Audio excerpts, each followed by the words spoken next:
সালাম চাচা। ওয়ালাইকুম আসসালাম। চাচা একটা চা দেন, চিনি কম দিয়া। মুরাদ, তোমারও কি বাপের রোগ আছে নাকি? তা না কাকা, কিন্তু সতর্ক থাকতে তো দোষ নাই। আর তাছাড়া চিনি কম খাওয়া শরীরের জন্য ভালো। কি যে কও, চায়ের মজাই হইল, যত মিষ্টি তত মজা। সালাম আলাইকুম ডাক্তার সাহেব। ওয়ালাইকুম আসসালাম। আসেন এক কাপ চা খেয়ে যান। চা তো খেতেই পারি, কিন্তু যত মিষ্টি তত মজার চা চলবে না। না না ডাক্তার সাহেব, ব্যাপারটা হইল মুরাদ যদি এই বয়সে বেশি বেশি করে মিষ্টি খাইতে না পারে তো খাইবো কবে? আর ডায়াবেটিস তো এর হয় নাই, হয়েছে এর বাপের। সবার একটা ভুল ধারণা আছে যে বয়স্কদের ডায়াবেটিস হয়। এটা ঠিক না। ডায়াবেটিস যে কোনো বয়সে যে কোনো মানুষের হতে পারে।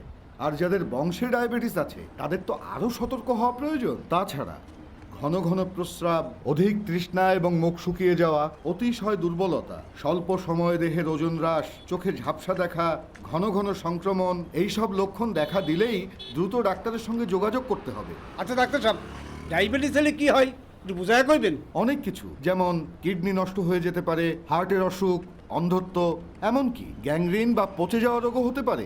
এই জন্যেই চায়ে চিনি কম কম। আল্লাহ, কয় কি?